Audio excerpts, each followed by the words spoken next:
A very good morning to you all.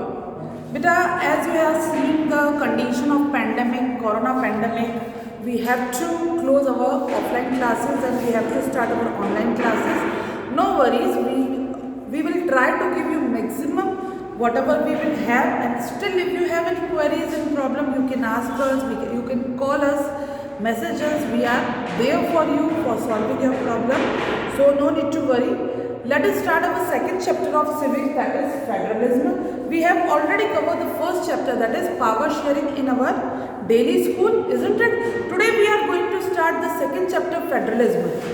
Beta, if you remember in last class during school, I have told you while teaching the first chapter, while I was teaching the forms of power sharing, during the class, what I have told you, ki the second form of power sharing that I have taught you in first chapter, what? Vertical division of power. Remember what I have told you? Vertical division of power. Vertical division of power between whom? Between different levels of the government. Between different levels of the government. Which levels? Central government, state government and local government. These different levels of the government is also called as vertical division of power, and this vertical division of power is called as a federalism. Okay? When the power is divided between central, state and local government, then this form of power sharing is called as federalism. So this second chapter deals with the term federalism, vertical division of power, and our remaining chapter also deals with the same concept, because the first form of power sharing, that is horizontal division of power, the power sharing between different organs of the government, that is legislative, executive, judiciary, till that we have discussed in 9th class. So this year we are not going to discuss the horizontal division of power. This year we are going to discuss about the second form of power sharing, vertical division of power or federalism, and the remaining chapters also deals with the same thing. Understand? So let us start our chapter. But before starting with the chapter, let us go back to the last chapter, stories of Belgium and Sri Lanka. In last chapter what we have studied? We have studied about two countries, two very small countries, smaller like a state of Haryana, one state of India, Haryana. Isn't it what I have told you while teaching? कि जो Belgium था, that was much smaller than Haryana, and Sri Lanka was equal as Haryana. So one state of India. So what we have seen in that two countries, that both the countries was very small. दोनों बहुत छोटी छोटी countries थी. छोटी होने के बाद भी हमने उसमें क्या देखा? We saw various ethnic groups there. We saw lots of problems there, isn't it? What we have seen in Belgium we have seen Dutch-speaking people were there, French-speaking people were there. In Belgium, German-speaking people were there. In small countries, so many ethnic groups were there. Similarly, in Sri Lanka, we have seen Sinhalas, Tamils, isn't it? Tamils में भी दो तरीके के Tamils, isn't it? They used to follow various religions, some Buddhists, some Christians, some Hindus, some Muslims. So in small countries, if such ethnic groups are there, then think about the country like India where lots of population is there, isn't it? Belgium and Sri Lanka was equal to only one state of India, and India is such a vast country, so many languages, so many religions, culture, ethnic groups are there. Okay? Now let us come to the term federalism. What is federalism? Federalism is a system of government in which the power is divided between a central authority and various constituent units of the country. Understand? Central government और उनके under में जो various units, जो दूसरी government होती है, levels होते हैं, उनके बीच में जब पावर डिवाइड होता है, that form is called as a federalism. Understand बेटा? तो this is the definition of federalism.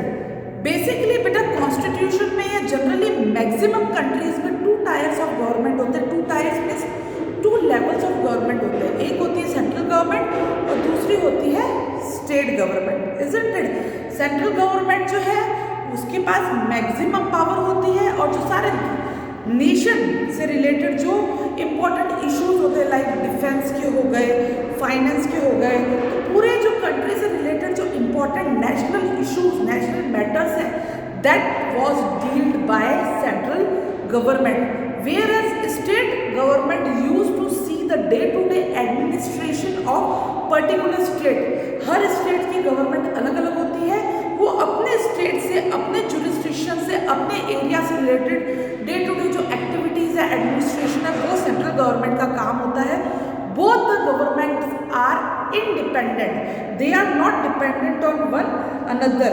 One level of government can't control the other level of government, both are independent. So this is one of the feature, one of the condition of federalism, that all the organs of all the levels of government should be independent of each and other. And for federalism, more than one government should be there. Federalism तभी कहा जाएगा जब एक से ज़्यादा level होगा। किसी country में सिर्फ अगर एक ही गवर्नमेंट है ना बेटा, तो उसको अपन बोलते हैं unitary form of government. That government is not called as federal form of government. Federalism तभी कहा जाएगा when there is two or more than two levels of government are there. तो यहाँ पे आपका एक क्वेश्चन बन रहा है, सबसे पहले तो what do you mean by federalism. Notebook में करना है 1 मार्क्स के लिए, what do you mean by federalism. जो एग्जैक्ट डेफिनेशन आपकी बुक में दे रखी है यही आपको लिखनी है। सेकंड क्वेश्चन करना है, what is the difference between unitary and federal government. आ रही बात समझ में? What is the difference between unitary और फेडरल फॉर्म ऑफ गवर्नमेंट। इसको आप डिस्टिंग्विश फॉर्म में करोगे। कैसे करोगे? यूनिटरी फॉर्म ऑफ गवर्नमेंट में 1 टायर ऑफ गवर्नमेंट होता है, फेडरल फॉर्म ऑफ गवर्नमेंट में 2 टायर ऑफ गवर्नमेंट है। दोनों का एक एक कंट्री का एग्जाम्पल आप सर्च करोगे खुद, दिस इज योर होमवर्क। एक एक वो पॉइंट दे दोगे और फर्दर पॉइंट आपके दे रखे हैं बुक में, वो आप देखोगे। यूनिटरी फॉर्म ऑफ गवर्नमेंट में हो सकता है कि सेंट्रल फॉर्म गवर्नमेंट के अलावा स्टेट गवर्नमेंट भी हो, पर स्टेट गवर्नमेंट के पास इंडिपेंडेंट पावर्स नहीं होते हैं। State government remain subordinate to central government in unitary form of government. बात समझ में आ रही है? यूनिटरी फॉर्म ऑफ गवर्नमेंट में हो सकता है कि 2 लेवल्स ऑफ गवर्नमेंट हो, पर जो स्टेट गवर्नमेंट है उसके पास अपनी खुद की कोई पावर नहीं होती है। जैसा सेंट्रल गवर्नमेंट बोलती है वैसा उनको करना पड़ता है, वैसे चलना पड़ता है। Whereas federal form of government में जो सेकेंड लेवल या थर्ड लेवल ऑफ गवर्नमेंट होता है वो इंडिपेंडेंट होता है, वो किसी पर डिपेंडेंट नहीं होता है। उनकी सेपरेट जुरिस्डिक्शन, एरियाज, पावर्स होते हैं, they are independent bodies. So these are the difference you should mention in your notebook. This is your second question of homework. Now third question of homework is, what are the features of federalism? What are the features of federalism? बेटा homework मैं आपको इसी तरीके से during video दूंगी ताकि आप video भी आसानी से देख सकें और आपको होमवर्क भी मिल जाए। तो थर्ड क्वेश्चन है, what are the features of federalism. वो हम पहले बुक रीड करेंगे, फिर मैं एक्सप्लेन करूंगी ताकि आपको अच्छे से समझ में आए। तो very first feature of federalism है बेटा कि there should be 2 levels of the government. जब 2 लेवल होंगे तभी उसको फेडरलिज्म कहेंगे, otherwise that government is called as unitary form of government. Let us read and explain. First point, page number 15। First point, there are 2 or more levels or tiers of government, ये मैंने बता दिया आपको। Second point, different tyres बोलते हैं levels of government govern the same citizen. Obviously India के citizen तो same ही है, तो चाहे सेंट्रल गवर्नमेंट हो चाहे स्टेट गवर्नमेंट हो, लोग तो उनके अंडर में अलग अलग ही होंगे ना, सेम ही होंगे ना बेटा। पर सेंट्रल गवर्नमेंट क्या करेगी? ओवरऑल इंडिया के लोगों के ऊपर, सिटीजन्स के ऊपर रूल करेगी, जबकि स्टेट गवर्नमेंट जो है वो पर्टिकुलर अपने स्टेट के लोगों को रूल करेगी, पर सिटीजन्स तो सेम ही हैं। तो different tyres of government govern the same citizen but each tyre has its own jurisdiction. अपना खुद का जुरिस्डिक्शन मतलब एरिया, डिवीजन है in specific matter of legislation, taxation and administration. तो सिटीजन्स तो सेम है, पर हर जो टायर है, लेवल ऑफ गवर्नमेंट है, उसका जुरिस्डिक्शन एरिया जो है वो अलग अलग है। अलग अलग स्टेट की गवर्नमेंट जो है वो अलग अलग लोगों पे जो है अपने अपने स्टेट के लोगों पे टैक्सेशन करेगी, एडमिनिस्ट्रेशन अलग अलग लेवल पे करेगी।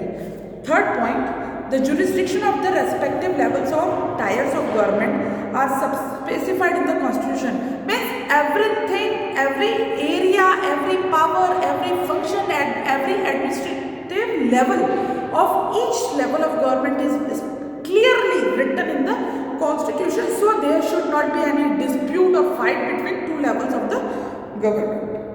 So the existence and authority of each tier of government is constitutionally guaranteed. तो मतलब कॉन्स्टिट्यूशन में गारंटेड है हर लेवल ऑफ गवर्नमेंट की powers, areas, jurisdiction.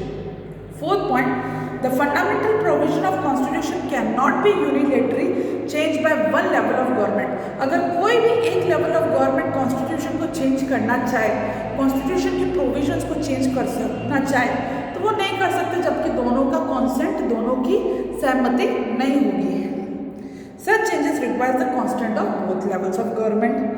Fifth point, fifth feature of federalism is courts have the power to interpret the constitution. Courts के पास, supreme court, high court के पास पूरा power है कि अगर कोई कॉन्स्टिट्यूशन से छेड़छाड़ कर रहा है, कॉन्स्टिट्यूशन में कोई चेंजेस लाना है, तो court can interpret the constitution, but directly only one level of government can't interpret the constitution.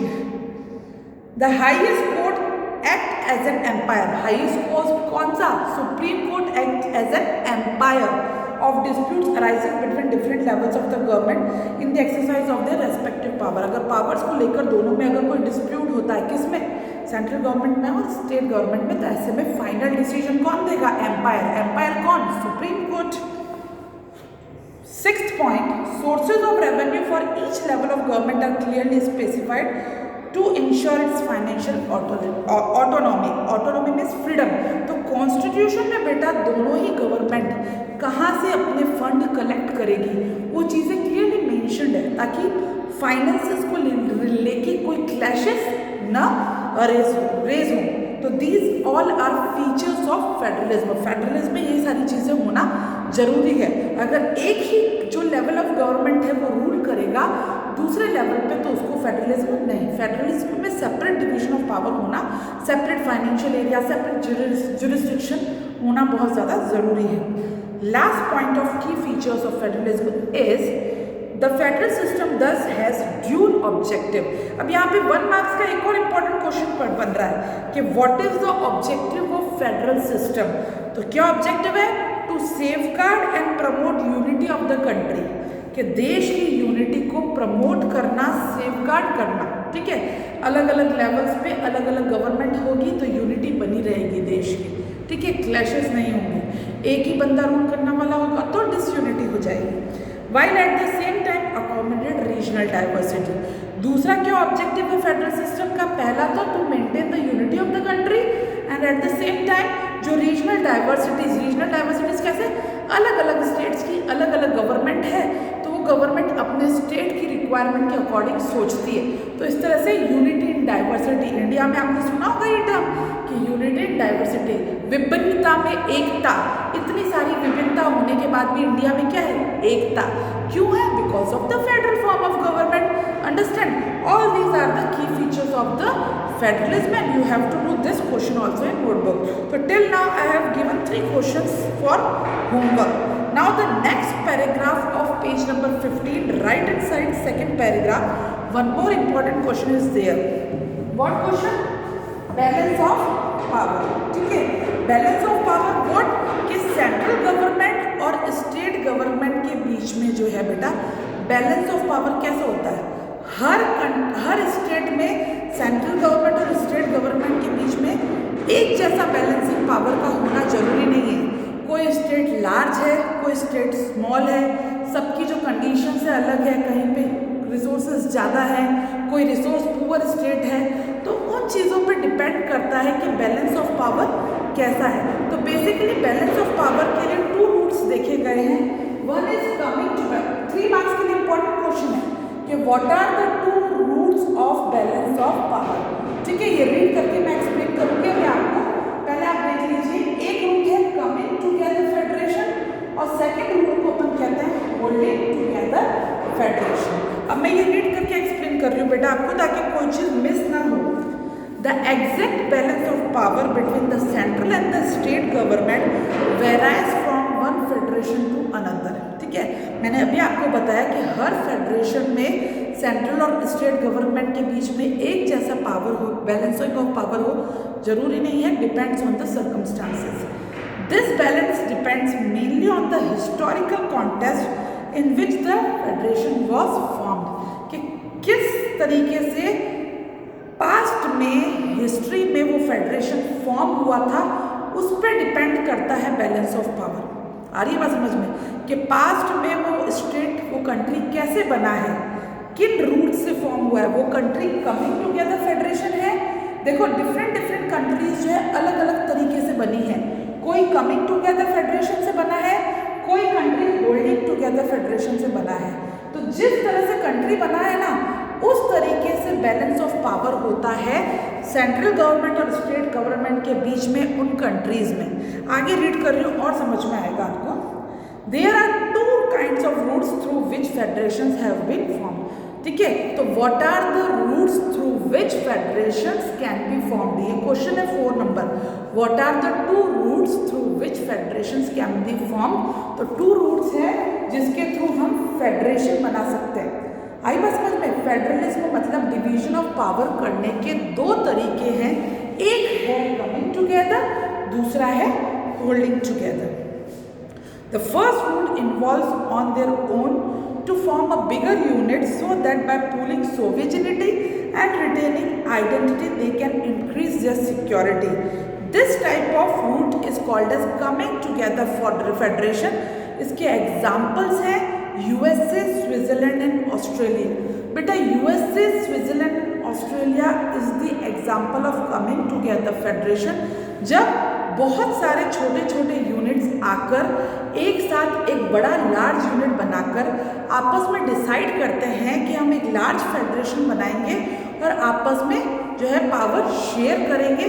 तो this type of federation is called as coming together federation. जब छोटी छोटी कंट्रीज आपस में इकट्ठी होकर एक लार्ज कंट्री बनाती हैं और बनाने के बाद आपस में फेडरल डिवीजन ऑफ पावर करना डिसाइड करती है, इसको बोलते हैं कमिंग टुगेदर फेडरेशन। इसके एग्जाम्पल्स है Switzerland, USA and Australia. In this first category of federation, all the constituent states usually have equal power and are strong vis-a-vis, means equal the federal government। अब जब coming together federation होता है तो ऐसे में हर level of government की power equal होती है। जो ये सारी अलग अलग कंट्रीज आई, सबकी पावर इक्वल होती है, कोई बड़ा कोई छोटा, किसी के पास कम पावर, किसी के पास ज़्यादा पावर नहीं होती है। तो जब ये क्वेश्चन आप नोटबुक पे करोगे तो इसको भी डिस्टिंग्विश फॉर्म में करोगे, coming together, holding together. First इनका एक्सप्लेनेशन, सेकंड कंट्रीज के एग्जाम्पल, थर्ड पॉइंट आप देख सकते हो कि कमिंग टुगेदर में सारे लेवल्स इक्वल होते हैं, किसी के पास कम ज़्यादा पावर नहीं होती है। आ रही है बात समझ में। तो 2 तरीके से हम फेडरलिज्म बना सकते हैं, फेडरेशन बना सकते हैं। एक है कमिंग टुगेदर, अब अपन डिस्कस करेंगे holding together federation. The second route is where a large country decides to divide the power between the constituent state and the national। अब जैसे large country like India, Belgium और श्रीलंका क्या था, India के state के बराबर छोटी छोटी कंट्रीज। तो जब छोटी छोटी कंट्रीज मिलकर बड़ी कंट्री बनाती है, दैट इज कमिंग टुगेदर। आ रही है बेटा, बार बार समझाने की कोशिश कर रही हूँ मैं आपको। और जब एक बड़ी कंट्री इंडिया जैसी एक लार्ज कंट्री जब छोटे छोटे स्टेट्स बनाकर आपस में पावर डिवाइड करें, जब पावर इक्वल नहीं होती है सेंट्रल गवर्नमेंट और स्टेट गवर्नमेंट की, सेंट्रल गवर्नमेंट पूरे देश की गवर्नमेंट होती है, स्टेट गवर्नमेंट पर्टिकुलर स्टेट में, तो होल्डिंग टुगेदर फेडरेशन का एक अच्छा एग्जाम्पल हम लोग समझ सकते हैं इंडिया जैसी जब बड़ी बड़ी कंट्रीज जो है आपस में अलग अलग लेवल्स ऑफ गवर्नमेंट बनाती है और जब उनके बीच में पावर इक्वल नहीं होती है, सेंट्रल गवर्नमेंट के पास ज़्यादा पावर होती है, स्टेट गवर्नमेंट के पास पावर कम होती है, तो इस तरह के फेडरेशन को अपन बोलते हैं holding together federation. I hope आपको समझ में आ गया होगा। स्टिल किसी को कन्फ्यूजन है तो वो क्लियर करेगा। अपना आज का लास्ट टॉपिक जो अपन आज कवर करेंगे बेटा, that is what makes India a federal country.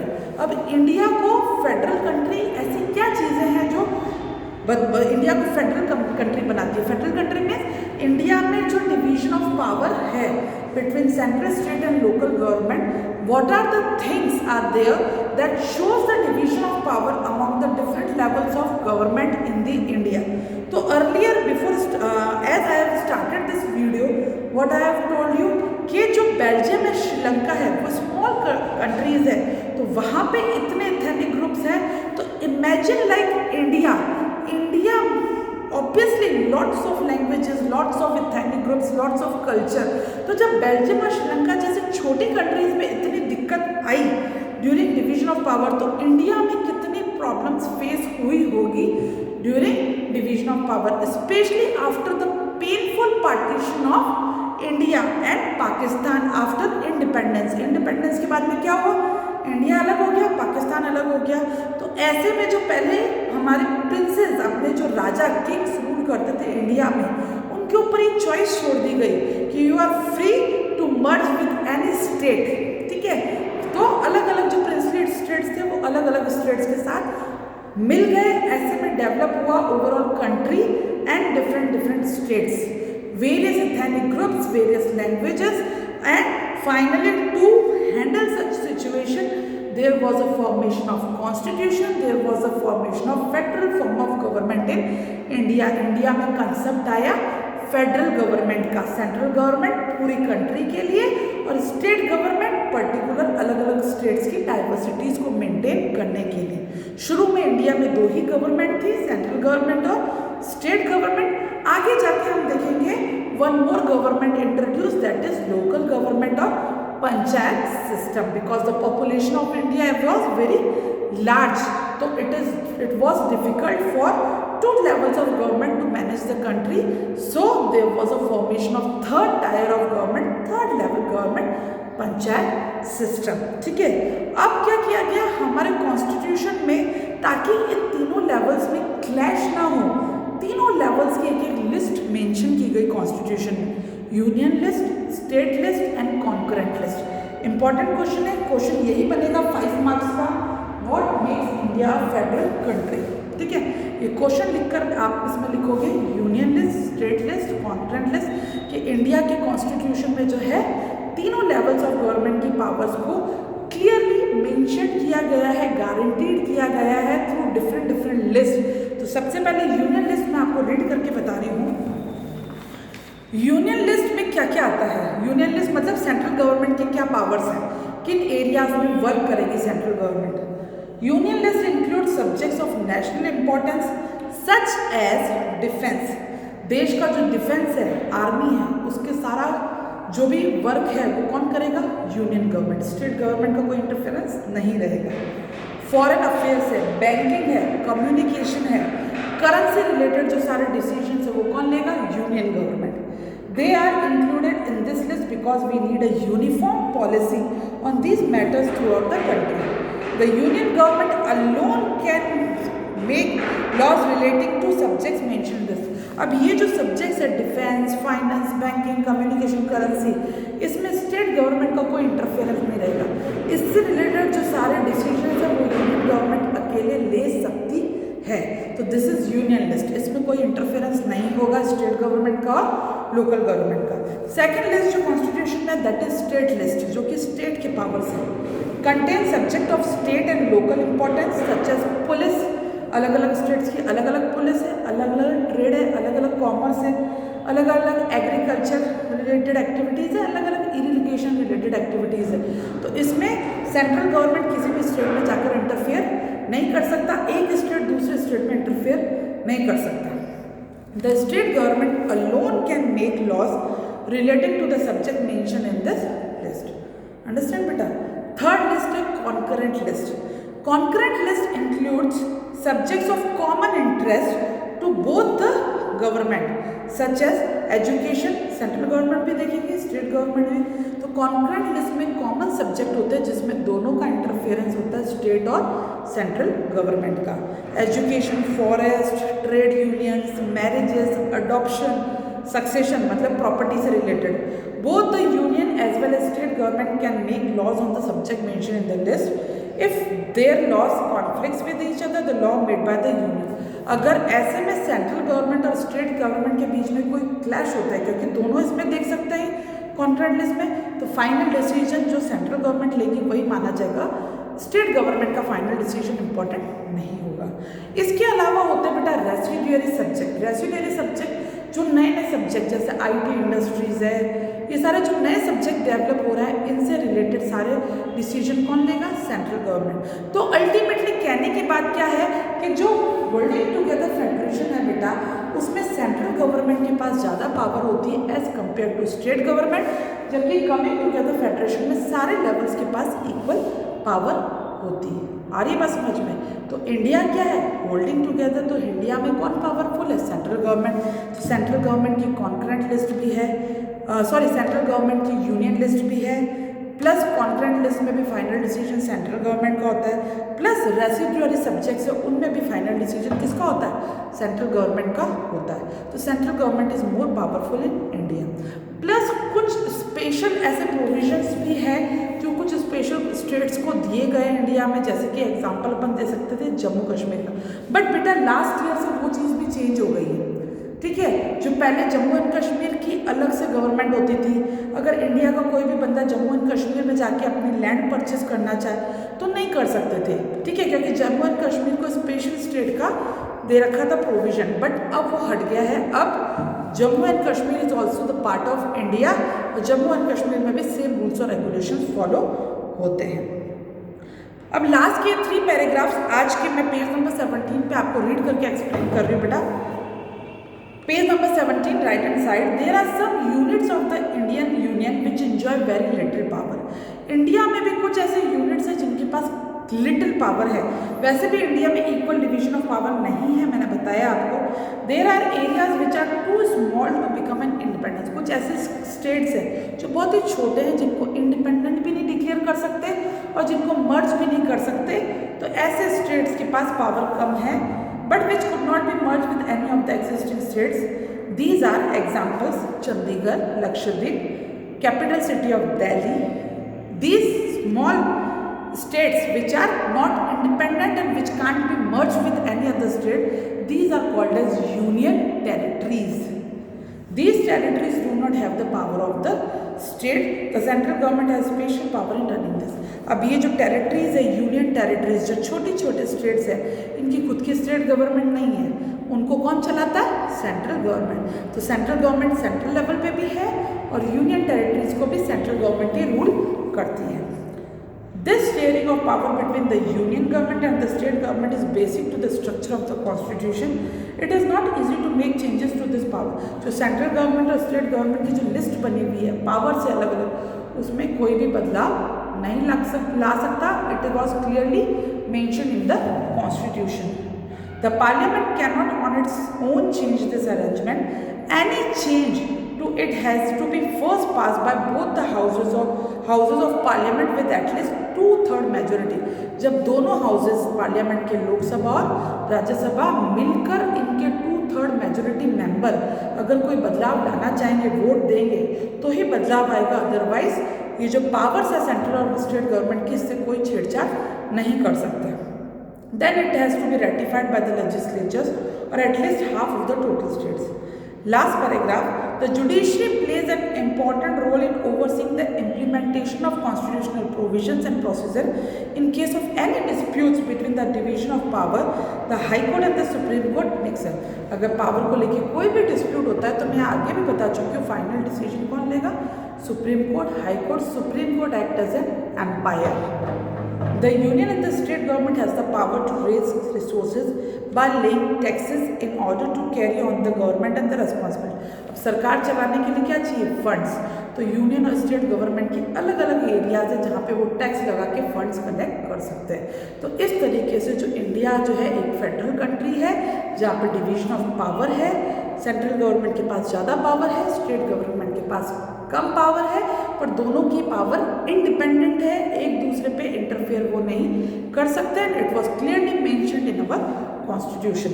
तो आज इतना हम लोग डिस्कस कर रहे हैं, होमवर्क मैंने आपको दे दिया है। रिमेनिंग जो पोर्शन है चैप्टर का वो हम नेक्स्ट क्लास में कवर करने की कोशिश करें। Thank you students.